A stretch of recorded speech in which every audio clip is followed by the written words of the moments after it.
Hi guys, मैं हूं आकाश और आज हम जानने वाले हैं कि आखिर क्यों भारतीय गाड़ियों से आगे आने वाले समय में साइलेंसर को निकाल दिया जाएगा। और आज आप सबसे पहली बार अपने बिस्किट की क्रीम को माइक्रोस्कोप से देखने वाले हैं एंड बिलीव मी, ये चीज आपको जरूर हैरान कर देगी। साथ ही साथ क्या कभी आपने ये सोचा है कि आखिर किसी भी होटल के अंदर हमें कभी भी कपड़े धोने वाले सोप को क्यों नहीं दिया जाता? मिलेगा सबका जवाब। चलिए शुरू करते हैं आज के नॉलेजेबल अध्याय को। Fact number 20। गाइस, नॉर्मली किसी भी इंसान या फिर किसी भी परिवार की जासूसी करना सही नहीं माना जाता, लेकिन क्या हो कि अगर इसी अजीब से काम को करने के लिए आपको लाखों रुपए सैलरी मिलने के साथ साथ एक आलीशान घर और कार भी दी जाए। असल में मैं बात कर रहा हूं यूके की, जहां की गवर्नमेंट अब अपनी कंट्री के हर एक स्कूल में मौजूद शार्प और ब्रिलियंट बच्चों को स्कूल से निकलते ही जासूसी करना सिखा रही है, क्योंकि यूके गवर्नमेंट का यह मानना है कि उन्हें आगे आने वाले समय में सबसे बड़े स्केल में जासूसों को प्रोड्यूस करना है। और यही वो सबसे बड़ा कारण भी है जिसके चलते हुए जो भी बच्चा पढ़ाई लिखाई छोड़कर जासूसी सीखने के लिए एग्री कर जाता है, उसे पर मंथ 6 लाख रुपए सैलरी मिलने के साथ साथ एक आलीशान घर और कार भी दी जाती है। और वास्तव में ये चीज अपने आप में ही काफी ज्यादा अजीब और गलत है। Fact number 19। गाइस, नॉर्मली जब भी हम किसी भी रेड लाइट को जंप करते हैं तो उसके पास लगे हुए कैमरास हमारी गाड़ी की फोटो को क्लिक करके उसके चालन को हमारे घर पर भेज देते हैं। और हमें से बहुत से लोगों को ऐसा लगता है कि शायद प्रेजेंट डेट में हम टेक्नोलॉजी के सेक्टर में कुछ ज्यादा ही एडवांस हो चुके हैं, लेकिन क्या आपको पता है कि टेक्नोलॉजी भी प्रेजेंट डेट की नहीं बल्कि साल 1960 की है। असल में साल 1960 में सबसे पहली बार जर्मनी में कुछ इस तरीके के कैमरास को ट्रैफिक सिग्नल के पास लगाया जाता था, जो कि रोड पर बिछे हुए एक वायर से कनेक्ट रहते थे। आप जैसे ही रेड लाइट पर आप अपनी गाड़ी को आगे निकालते थे, ये कैमरास आपकी गाड़ी की एक स्टिल फोटो को क्लिक कर लिया करते थे, जिसे हर दिन के बाद में कलेक्ट करके मैन्युअली उस फोटो के साथ आपके चालन को आपके घर भेज दिया जाता था। यानी कि साधारण लैंग्वेज में जिस टेक्नोलॉजी को हम आज प्रेजेंट डेट की मान रहे हैं, एक्चुअली वो साल 1960 की थी। तो गाइस, अगर इन्हीं तरीके के और ज्यादा रेयर फैक्ट्स आप देखना चाहते हैं तो इस चैनल को सब्सक्राइब कर उस बेल आइकन को प्रेस जरूर कीजिएगा, क्योंकि आपका सपोर्ट ही हमारे लिए सब कुछ है। Fact number 18। गाइस, नॉर्मली जब भी हमारे घर में कोई भी चूहा आ जाता है तो उसको पकड़ने के लिए हम 20 से 30 रुपए खर्च करते हैं, लेकिन क्या आपको पता है कि हमारी इंडियन रेलवे सिर्फ एक चूहा पकड़ने के लिए ही 41,000 रुपए खर्च करती है? कैसे? चलिए समझाता हूं। असल में अभी हाल ही में जारी की गई एक आरटीआई की रिपोर्ट के अनुसार नॉर्दर्न रेलवे ने सिर्फ चूहा पकड़ने के लिए ही एक साल में लगभग 69 लाख रुपीस खर्च किए हैं। लेकिन हैरानी की बात यह है दोस्तों कि इतना बड़ा अमाउंट खर्च करने के बाद हमारी इंडियन रेलवे महज 168 ही चूहे पकड़ पाई है। यानी कि इसके हिसाब से एक चूहा पकड़ने में इंडियन रेलवे को लगभग 41,000 रुपए खर्च करने पड़े हैं। और वास्तव में ये चीज अपने आप में कुछ ज्यादा ही अजीब जरूर है। Fact number 17।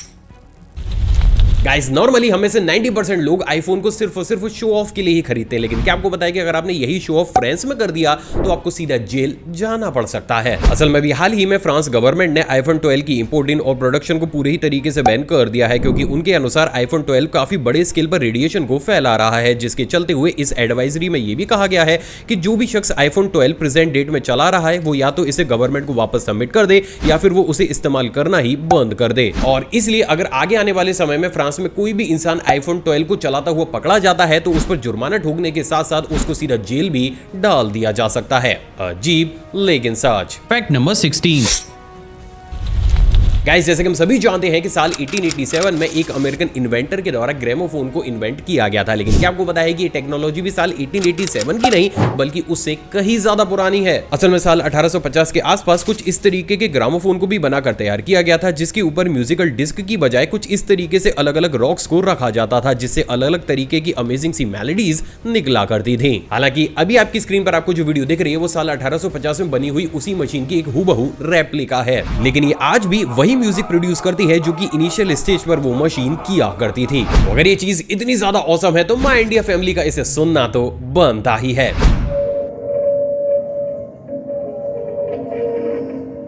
गाइस, आज अगर आपने कुछ नया सुना हो तो इस वीडियो पर एक लाइक जरूर कीजिएगा। Fact number 15। गाइस, क्या आपको पता है कि अभी हाल ही में बेंगलोर के सत्य साई गणपति टेंपल को कुछ इस तरीके से डेकोरेट किया गया है जिसे देख आप भी दंग जरूर रह जाएंगे। असल में अभी हाल ही में गणेश चतुर्थी के अवसर पर इस टेंपल को कुछ इस तरीके से नोटों और सिक्कों का इस्तेमाल करते हुए सजाया गया है। अब इंटरेस्टिंग बात यह है दोस्तों कि इस मंदिर को सजाने के लिए 2 करोड़ रुपए से भी ज्यादा नोटों और 50 लाख से भी ज्यादा सिक्कों का इस्तेमाल किया गया है, जो अपने आप में एक वर्ल्ड रिकॉर्ड है। सच में दमदार। Fact number 14। दोस्तों इंडिया के अंदर अगर हमें मैकडॉनल्ड से कोई भी चीज खानी होती है तो उसके लिए हमें उन्हें पे करना पड़ता है, लेकिन क्या आपको पता है कि बहुत सी वेस्टर्न कंट्रीज में मैकडॉनल्ड्स बहुत सी बेसिक चीजों को लोगों को एवं फ्री में बांट देता है, लेकिन इसके बदले में लोगों को उनके आउटलेट में जाकर तेज तेज चिल्लाना पड़ता है। कैसे, चलिए समझाता हूं। असल में मैकडॉनल्ड्स पिछले काफी महीनों से वेस्टर्न कंट्रीज में एक बेहद ही यूनिक एडवर्टाइजमेंट पॉलिसी को लेकर आया है, जिसके तहत जब भी वो किसी भी नई कंट्री में अपना नया आउटलेट को खोलते हैं वो कुछ दिनों तक लोगों को आइसक्रीम या फिर आलू burger free of cost provide कराते हैं, लेकिन इसके बदले में उन्हें कुछ इस तरीके से उनकी एक मशीन के सामने खड़ा होकर तेज आवाज में चिल्लाना होता है। अब ऐसे सिर्फ इसलिए दोस्तों क्योंकि जैसे ही लोग इनके आउटलेट के सामने खड़ा होकर काफी तेज चिल्लाने लगते हैं तो बाकी लोगों का ध्यान भी इनके आउटलेट्स की तरफ चला जाता है, जिसके चलते हुए मैकडी को फ्री ऑफ कॉस्ट इनडायरेक्ट तरीके से बहुत बड़े स्केल पर मार्केटिंग मिल जाती है। और इसलिए ये अजीब सी चीज मैकडी पिछले कई महीनों से अलग अलग कंट्रीज में ट्राई कर रहा है। अफसोस ये चीज इंडिया में अवेलेबल नहीं है। Fact number 13। दोस्तों नॉर्मली जब भी हम किसी भी रेस्टोरेंट में जाकर खाना खाते हैं तो बाद में हमारी प्लेट्स को वेटर के द्वारा उठाकर किचन तक पहुंचाया जाता है, लेकिन वही बात अगर जापान की जाए तो जापान में 90% केसेस में ऐसा कुछ भी नहीं होता। असल में जापान में किसी भी वेटर के द्वारा झूठी प्लेट्स को किचन तक पहुंचाना काफी ज्यादा बैड लक माना जाता है, जिसके चलते हुए जापान के बहुत से रेस्टोरेंट्स में प्लेट्स के लिए कुछ इस तरीके से एक अमेजिंग सी ड्रेनेज सिस्टम को ही डेवलप किया जाता है, जिसमें टेबल के साइड में लगी हुई एक वेंट में आपको अपनी प्लेट को कुछ इस तरीके से डाल देना होता है और वो कुछ इस तरीके से फ्लोट होती हुई अपने आप ही किचन तक पहुंच जाती है। हालांकि इस चीज को ही कंस्ट्रक्ट कराने में रेस्टोरेंट्स को अलग से लाखों रुपए का खर्च आता है, लेकिन क्योंकि जापान में इस चीज को एक बहुत बड़े स्केल पर प्रथा माना जाता है तो जापान के ऑलमोस्ट 90% रेस्टोरेंट्स में आपको कुछ इसी तरीके का मैकेनिज्म देखने को मिलता है। कॉम्प्लिकेटेड लेकिन सच। Fact number 12। गाइस क्या आपको पता है कि साल 2025 तक हमारा देश भारत देश की सबसे पहली टिल्टिंग ट्रेन को इंट्रोड्यूस कर देगा, लेकिन आखिर ये टिल्टिंग ट्रेन होती क्या है और क्यों इसे इंडिया में लाया जा रहा है, चलिए इसे समझ लेते हैं। असल में नॉर्मली एक ट्रेन को आप बिल्कुल ही सीधे ट्रैक पर काफी तेज स्पीड के साथ चला सकते हैं, लेकिन जैसे ही ट्रैक में मोड़ या फिर कर्व आता है तो उस कंडीशन में ट्रेन की स्पीड को काफी ज्यादा स्लो करना पड़ता है, क्योंकि अगर ऐसा नहीं किया जाएगा तो सेंट्रीफ्यूगल फोर्स के चलते हुए वो ट्रेन बेहद ही आसानी से डीरेल हो सकती है। और इससे ही निजात पाने के लिए अब हमारी इंडियन रेलवे देश की सबसे पहली टिल्टिंग ट्रेन को लॉन्च करने वाली है, जो बेसिकली कर्व पर अपने आप ही इस फोर्स को मैनेज करने के लिए एक तरफ खुद से ही झुक जाया करेगी एंड एज अ रिजल्ट एक ट्रेन कितने ही शार्प कर्व पर बिना अपनी स्पीड को कम करे काफी तेज स्पीड के साथ ट्रेवल कर सकेगी, जिसे एक स्टेशन से दूसरे स्टेशन पहुंचने में हमें काफी ज्यादा कम समय लगेगा। एंड ऑनेस्टली ये टेक्नोलॉजी हर भारतीय के लिए किसी गर्व से कम नहीं होगी। जय हिंद। Fact number 11। दोस्तों नॉर्मली कब्रिस्तान में मुर्दों को दफनाया जाता है, लेकिन क्या आपको पता है कि इस दुनिया में एक ऐसा कब्रिस्तान भी मौजूद है जिसमें 500 कब्रें तो मौजूद हैं, लेकिन उसमें एक भी मुर्दा मौजूद नहीं है। असल में गाइस मैं बात कर रहा हूं स्पेन के बारगो शहर के करीब 30 किलोमीटर दूर साउथ ईस्ट में बने हुए इस कब्रिस्तान की, जहां पर प्रेजेंट डेट में 500 से भी ज्यादा कब्रें मौजूद हैं। लेकिन दिमाग हिला देने वाली बात यह है दोस्तों की सारी ही कब्रें पूरे ही तरीके से फेक हैं, और ऐसा सिर्फ और सिर्फ इसलिए किया गया है क्योंकि यहाँ के लोगों का यह मानना है कि अगर उन्हें इविल स्पिरिट्स को धोखा देना है और अपने आप को ज्यादा लंबे समय तक जिंदा रखना है तो उन्हें कुछ इस तरीके से फेक कब्रों को ही बनाना होगा, जिसके चलते हुए ना सिर्फ उन लोगों का देहांत देर से होगा बल्कि इविल स्पिरिट भी काफी ज्यादा कंफ्यूज हो जाएंगी। और यही वो सबसे बड़ा कारण है जिसके चलते हुए इस अजीबोगरीब कब्रिस्तान को यहां पर बनाया गया है। अजीब लेकिन सच। Fact number 10। Exciting video games खेलना किसे पसंद नहीं होता, लेकिन क्या आपको पता है कि आगे आने वाले समय में यही एक्सपीरियंस आपका नेक्स्ट लेवल पहुंचने वाला है। असल में प्रेजेंट डेट में Chinese companies realistic game play experience को देने के लिए एक बेहद ही अमेजिंग सी टेक्नोलॉजी को डेवलप कर रही है, जिसके तहत अगर गेम में कोई भी इंसान आपको शूट करता है तो आप उसके इंपैक्ट से चेयर से गिर सकते हैं। साथ ही साथ रोड एक्सीडेंट या फिर किसी भी सिनेरियो में गेम में जो भी सिचुएशन या फिर एक्शन चल रहा है उसी के अकॉर्डिंग रियल लाइफ में आपको कुछ इस तरीके का एक्सपीरियंस इस मशीन के थ्रू देखने को मिल सकता है। अब इंटरेस्टिंग बात यह है दोस्तों कि इन कंपनीज का यह कहना है कि साल 2024 तक वो इन तरीके के अमेजिंग से गेम प्ले सिमुलेटर्स को भी बनाकर तैयार कर लेंगे, और अगर ऐसा हो जाता है तो नो डाउट आगे आने वाले समय में हमारा गेमिंग एक्सपीरियंस एक अलग ही लेवल पर पहुंच जाएगा। Fact number 9। दोस्तों नॉर्मली एक इंसान जवान दिखने के लिए किसी भी हद तक जा सकता है, लेकिन क्या वो हद खुद को जमीन में दफनाना है? ऑनेस्टली हाँ, असल में बहुत ही कम लोगों को ये मालूम होगा, लेकिन जापान में प्रेजेंट डेट में कुछ इस तरीके की थेरेपी बहुत बड़े स्केल पर फेमस हो रही है, जिसमें लोगों को हल्की गर्म कॉफी पाउडर और चावल के भूसे में अलग अलग तरीके के तेल और इंग्रेडिएंट्स को मिक्स करके कुछ इस तरीके से आधा या फिर 1 घंटे के लिए पूरे ही तरीके से दफना दिया जाता है। अब इंटरेस्टिंग बात यह है दोस्तों कि लोगों का कुछ ऐसा मानना है कि इस थेरेपी से ना सिर्फ उनका स्ट्रेस और डिप्रेशन कम हो रहा है बल्कि उनकी एजिंग भी काफी ज्यादा स्लो हो जाती है और लोग काफी बड़ी उम्र में जाकर बूढ़ा होना शुरू कर देते हैं। एंड ऑनेस्टली भले ये चीज आपको देखने में काफी ज्यादा अजीब लग रही हो, लेकिन प्रेजेंट डेट में जापानीज सिर्फ आधे घंटे की इस थेरेपी के लिए लगभग 10 से 15 हजार रुपए तक पे कर देते हैं, जो चीज वास्तव में कुछ ज्यादा ही अजीब जरूर है। Fact number 8। गाइस, आपने भी अपनी लाइफ में कभी ना कभी क्रीम वाले बिस्किट्स तो जरूर खाए होंगे, लेकिन क्या कभी आपने इन बिस्किट्स की क्रीम को माइक्रोस्कोप से देखा है? दोस्तों, वेब की स्क्रीन पर आपको एक क्रीम बिस्किट की क्रीम की माइक्रोस्कोपिक वीडियो दिख रही है, जिसमें आप बेहद साफ तौर से ये देख सकते हैं कि कैसे इनके अंदर कलर, बैक्टीरिया और यहाँ तक कि कुछ क्वांटिटी में माइक्रोप्लास्टिक भी मौजूद होती है। तो टेक्निकली आप ये कह सकते हैं कि आज आपने एक बेहद ही सिंपल सी चीज को एक बेहद ही अलग अंदाज में तो जरूर देखा है। Fact number 7। गाइस, क्या आपको पता है कि साल 1968 में यूके में फिटनेस फ्रीक लोगों के लिए एक बेहद ही अमेजिंग एक्सरसाइज बेड को भी बनाकर तैयार किया गया था। असल में कुछ इस तरीके का फ्लेक्सिबल बेड हुआ करता था, जिसके ऊपर आप लेटकर कुछ इस तरीके से बेहद ही आसानी से मसल्स बिल्डिंग और स्ट्रेचिंग एक्सरसाइज कर सकते थे। लेकिन क्योंकि आगे चलकर लोगों को ये रियलाइज हुआ कि इस बेड की वजह से अक्सर उनका मसल पुल और उनका पोस्चर काफी ज्यादा खराब होता हुआ चला जा रहा था, तो इस एक्सरसाइजिंग बेड को ठंडे बस्ते में डाल दिया गया और तभी से ही ये टेक्नोलॉजी और ये वीडियो क्लिप अपने आप में काफी ज्यादा रेयर बन गई। Fact number 6। गाइस, क्या आपको पता है कि अभी हाल ही में लंदन में रहने वाली जेस एलिस के नाम एक ऐसे वर्ल्ड रिकॉर्ड को कर दिया गया है जिसे सुन आप भी दंग जरूर रह जाएंगे। असल में गाइस, जेस ने भी हाल ही में 75 करोड़ रुपए खर्च करके कुछ इस तरीके की 13 बेहद ही रियलिस्टिक बेबी डॉल्स को ही बनाकर तैयार किया है, जिसको कि ये डेली अपने बच्चों की तरह पालती हैं। सिर्फ इतना ही नहीं, बल्कि ये डेली इनके डायपर बदलने के साथ साथ सिर्फ इन डॉल्स की ही मेंटेनेंस पर ही हर महीने 25 से 30 लाख रुपए तक खर्च कर देती है। हालांकि इन्हें ये बेहद ही अजीब सा शौक क्यों है, इसका पुख्ता जवाब तो किसी के पास मौजूद नहीं है, लेकिन क्योंकि इस चीज के लिए इतना बड़ा अमाउंट हर महीने खर्च किया जा रहा है, तो ये चीज अपने आप में एक नए वर्ल्ड रिकॉर्ड को कर रही है। सो moral of the story is ज्यादा पैसा कभी कभी इंसानों को फैक्ट नंबर 5। फ्रेंड्स, क्या आपको पता है कि आगे आने वाले समय में आपकी किसी भी गाड़ी का कोई भी टायर कभी भी पंचर होगा ही नहीं। असल में अभी हाल ही में नासा के रोवर के लिए व्हील डिजाइन करने वाली कंपनी मेटल व्हील्स ने सेम मटेरियल और कॉन्सेप्ट का इस्तेमाल करते हुए साइकिल के लिए एक एयरलेस टायर को भी बनाकर तैयार कर दिया है। अब अमेजिंग बात यह है दोस्तों कि इन व्हील्स में भी सेम उसी मटेरियल का इस्तेमाल किया गया है जो कि नॉर्मली इसरो और नासा अपने मून और मार्स रोवर की व्हील्स में करते हैं। उससे भी ज्यादा अमेजिंग बात यह है दोस्तों कि इस कंपनी का यह कहना है कि अगर इन तरीके के साइकिल टायर्स मार्केट में काफी ज्यादा सक्सेसफुल हो जाते हैं, तो ये कंपनी कार और टू व्हीलर के लिए भी इन तरीके के व्हील्स को बनाना शुरू कर देगी। और अगर ऐसा हो जाता है तो मे बी साल 2025 में यही चीज हमें हमारे देश में भी देखने को जरूर मिलेगी, जो चीज अपने आप में भाई ऑसम तो जरूर होगी। Fact number 4।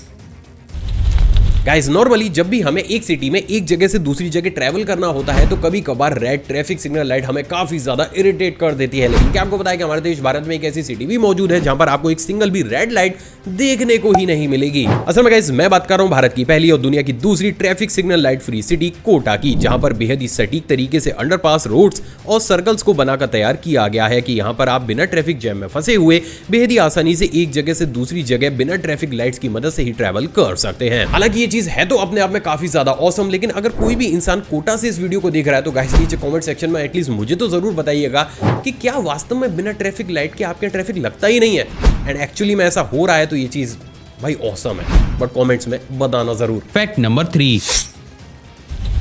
दूसरा फैक्ट करंट अफेयर की तर्ज पर है। क्या आपको पता है कि हाल ही में दक्षिण एशियाई फुटबॉल फेडरेशन अंडर 16 चैंपियनशिप में भारत ने बांग्लादेश को 0-2 से हराकर अपने नाम एक नई ऐतिहासिक जीत कर ली है। तो ये क्वेश्चन आगे आने वाले एग्जाम्स के लिए काफी ज्यादा इंपॉर्टेंट है। Fact number 2।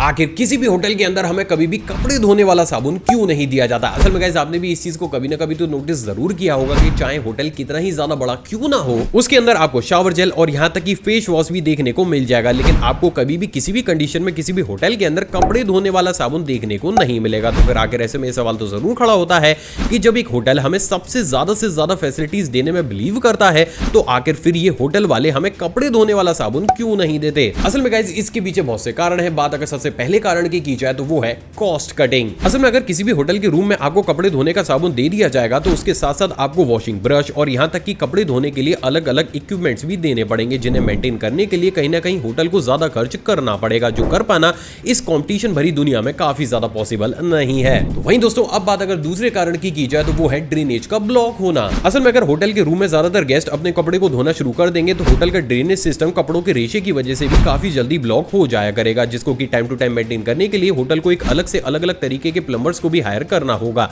And as a result इसकी वजह से भी होटल के ऊपर फाइनेंशियल ज्यादा प्रेशर पड़ेगा। वहीं दोस्तों अब बात अगर तीसरे कारण की जाए तो वो है धुले हुए कपड़ों को सुखाने की प्रॉब्लम। असल में अगर आप होटल की बालकनी में अपने गीले कपड़ों को सुखाने के लिए डाल देते हैं तो कहीं ना कहीं ये होटल की रेपुटेशन को खराब कर देगा। तो वहीं बहुत सी बार तो ऐसा भी होता है कि आपको आपके रूम में बालकनी की फैसिलिटी देखने को भी नहीं मिलती। अब अगर इस कंडीशन में आप अपने गीले कपड़ों को रूम के अंदर ही सूखने के लिए डाल देते हैं तो उससे ना सिर्फ रूम में स्मेल आ जाएगी बल्कि उसका इंटीरियर भी काफी ज्यादा खराब होने लगेगा एंड एज अ रिजल्ट इसे भी मेंटेन करने के लिए होटल के ऊपर अननेसेसरी बर्डन पड़ने लगेगा। तो वहीं दोस्तों अब बात अगर चौथे और मेन कारण की जाए तो वो है होटल के लॉन्ड्री सिस्टम का ही फेल हो जाना। असल में एक होटल को अपने स्टाफ और मैनेजर के लिए लॉन्ड्री सर्विसेज तो देनी ही होती है। अब अगर इस कंडीशन में अगर गेस्ट भी अपने कपड़े खुद ही धोने लगे तो वो लॉन्ड्री सर्विस कभी भी प्रॉफिट में नहीं जा सकेगी एंड एज अ रिजल्ट पूरे होटल में सेटअप होने के बावजूद भी अगर वो प्रॉफिट में नहीं जाएंगी तो उसका भी अननेसेसरी बर्डन होटल के ओनर पर ही पड़ जाएगा। और इसलिए हर एक होटल सिर्फ यही ट्राई करता है कि आप सिर्फ और सिर्फ लॉन्ड्री सिस्टम या फिर लॉन्ड्री फैसिलिटी का इस्तेमाल करते हुए ही अपने कपड़ों को वॉश कराएं। और यही वो सारे कारण हैं जिसके चलते हुए आपको बड़े से बड़े होटल के अंदर भी कपड़े धोने वाला सोप कभी भी देखने को